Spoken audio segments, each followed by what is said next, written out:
Bom dia, me chamo Atílio e para a minha apresentação hoje eu precisei fazer um corte, porque estava previsto no título do trabalho Amor, Corpo, Olhar em Arte. Então eu cortei o olhar por uma questão de tempo mesmo. E eu gostaria de pedir licença para ler o trabalho sentado. Antes, tem um título epígrafe. Eu sou orientando da professora Eni e faço parte do programa de pós-graduação em Ciências da Linguagem da Univas. Você poderia passar, fazendo um favor?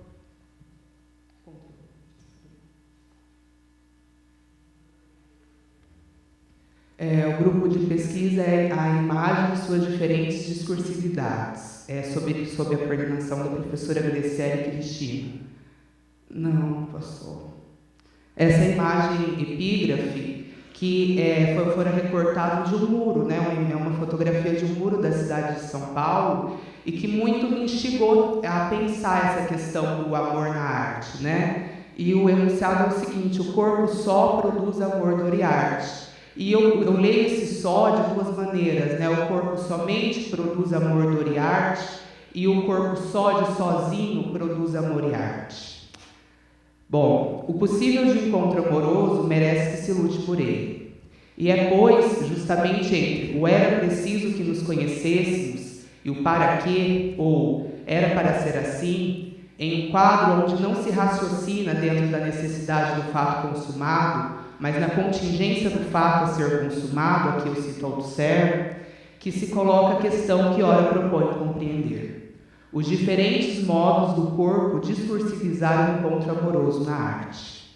De início, não posso deixar de tocar algo, mesmo antes de começar a apresentação, a respeito do vazio, da incompletude, da falta, devido até mesmo à estranheza que esses conceitos produzem em mim.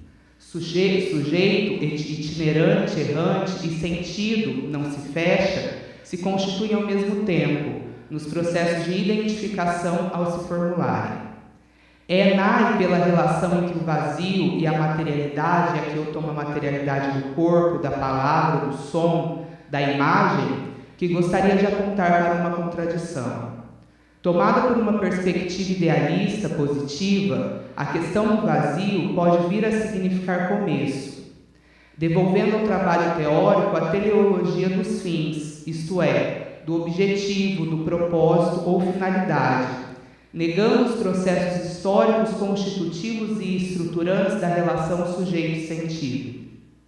Aqui, a relação entre língua enquanto base material, contraditória, equívoca, e a materialidade da história, e também a do sujeito, é o que sustenta o lugar da teoria materialista do sentido. Ao trabalhar o vazio, não busco apagar a espessura histórica dos processos de significação, pois o vazio não se diz pelo esquecimento de um passado, mas o vazio de causa, de essência e de origem, também retomando Althusser. É, por assim dizer, talvez, fundamental propor que o vazio não seja pensado, que o vazio seja pensado pelo encontro do possível e não ao contrário. Gostaria de marcar um ponto de encontro, não de partida, que me possibilitou pensar essas questões. Foi através do estudo dos textos de Orlando, de 1990, e Isolde Fontana, 2007, a respeito da desnecessidade do dizer, e aqui eu estou compreendendo, da desnecessidade do dizer da fala amorosa, nem sempre possível e representável, mas contingente, que comecei a pensar sobre o funcionamento da deriva, metáfora, na relação língua e história, a questão do acaso e algumas inquietações minhas sobre o conceito de real da língua, do sujeito e da história, que também, e antes, me fez pensar o lugar do real do encontro e o real da despedida amorosa, servindo para mim como um ponto de filiação. Pensando a relação do discurso amoroso e arte, leio os movimentos denominados ocupações artísticas, instalações, intervenções, performances e flash mobs como acontecimentos discursivos, buscando compreender os movimentos de sentidos instalados entre o eu e o outro. entre os sujeitos escapantes e seus espaços de ocupação, e, por conseguinte, os modos de produção de vida material. É a partir do recorte de uma performance realizada em 2010 pela artista Marina Abramovic no MoMA, em Nova York, chamada Um Minuto de Silêncio, que traça apontamentos sobre o modo como o corpo e o amor é discursivizado na arte, compreendendo a discursividade como inscrição de efeitos materiais na história. Antes da apresentação do vídeo, é necessário retomar um outro trecho do documentário, que não trouxe também pela questão do tempo, que é uma narrativa amorosa entre os dois que vem antes, né, que precede esse trecho do documentário.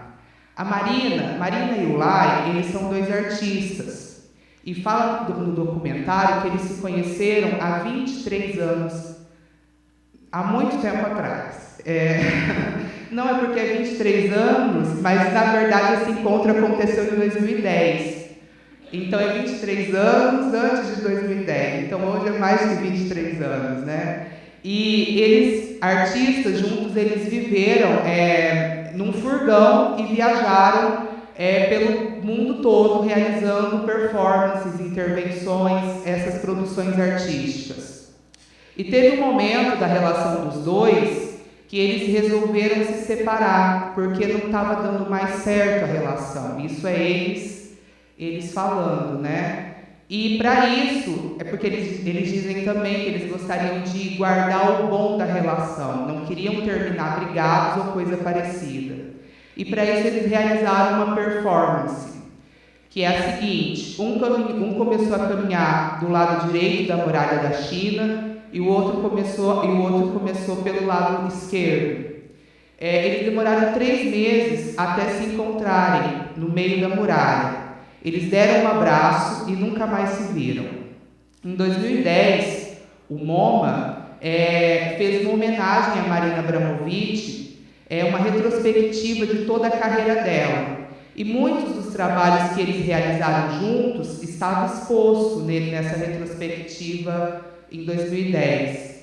E, em particular, a Marina, ela desenvolveu uma performance nessa retrospectiva dela, chamada Um Minuto de Silêncio, que consistia em uma mesa e 2 cadeiras. Ela se sentava em uma das cadeiras e qualquer pessoa que estivesse ali visitando a exposição poderia compartilhar com ela um minuto de silêncio, que na verdade não era necessariamente 1 minuto.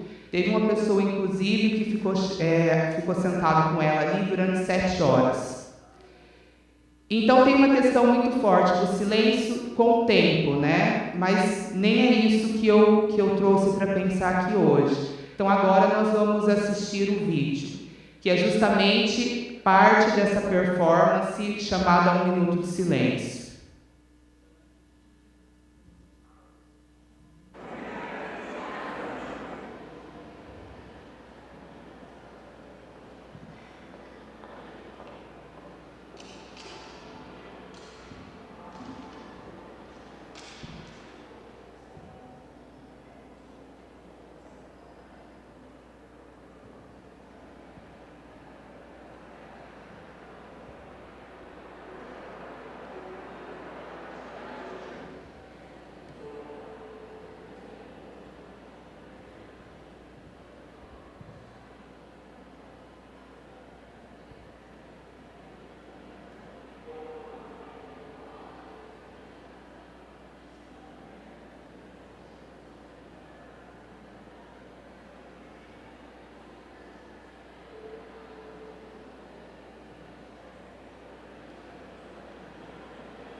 Este é o lar.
Então, este é o primeiro recorte que eu fiz para pensar essa questão do amor na relação com a arte e com o corpo. E vocês vão perceber que agora eu trago muito mais perguntas do que propriamente uma compreensão discursiva. Discursivamente, me interessa se debruçar sobre a materialidade do encontro dos dois em fotografias e no próprio documentário, propondo pensar de que modo esse encontro e também despedida amorosa se textualiza na e pela arte. Se sujeitos investidos de sentidos, de amor, dão corpo, formulam a linguagem, também podemos dizer que eles se dão enquanto corpo sentido na linguagem amorosa. Nessa direção, o fio condutor é pensar justamente o sujeito investido de sentidos de amor e compreender que sentidos são esses que tomam o corpo no encontro amoroso e tomam o corpo. Como é que esse corpo e o corpo em movimento, o do artista, fazem deslizar sentidos pelo espaço? Como é que durante esse processo de produzir uma performance é o próprio corpo que se produz, isto é, se torna isso ou aquilo que se percebeu enquanto efeito no movimento de sua realização mesma? E ainda, da realização do corpo em performance, o que fica para a arte que não seja só a passagem, somente a passagem de um corpo? Agora eu trouxe 2 recortes, já finalizando. Controle. 2 imagens.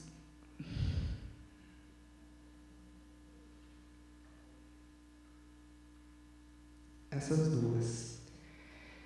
Entre o sujeito pragmático e o seu corpo, o amor pode se enlaçar. Se a promessa de tudo que arrisca faltar à felicidade amorosa para o sujeito pragmático se apresenta como insuportável, pergunto: seria possível pensar que o encontro amoroso não tem também sua faceta insuportável? Não pode o aquilo que causa o sujeito desviar o sujeito dessa possibilidade de realização e o colocar sempre às voltas com o que o faz furar no sofrimento? O vestígio material da lágrima sobre o corpo de Marina, bem como sua reação primeira, que eu estou chamando de espanto, de surpresa, desculpa, fala por outra via que nesse sujeito e que não deixa trilhar outro percurso subjetivo. Tomamos a lágrima como um fragmento de linguagem que é sintoma desse encontro amoroso e que nos oferece pistas dos processos de significação que se inscrevem nessa formação discursiva. Quando a lágrima escorre, me parece que algo está prestes a romper o limite do nonsense, mas não rompe. Como bem formulou Orlandi, não suportando afrontar-se com o sem sentido, vemos como o sujeito tira e coloca sentido nele e dele. Daí pergunto-me, como falar disso que não está no significante, mas que é deriva do efeito imaginário? Para produzir um efeito de fecho nesta minha fala, destaco. Fica ainda como desafio a materialidade do gesto, do corpo, do olhar, do silêncio, na sua força de intervenção no real da história e do sentido. Obrigado.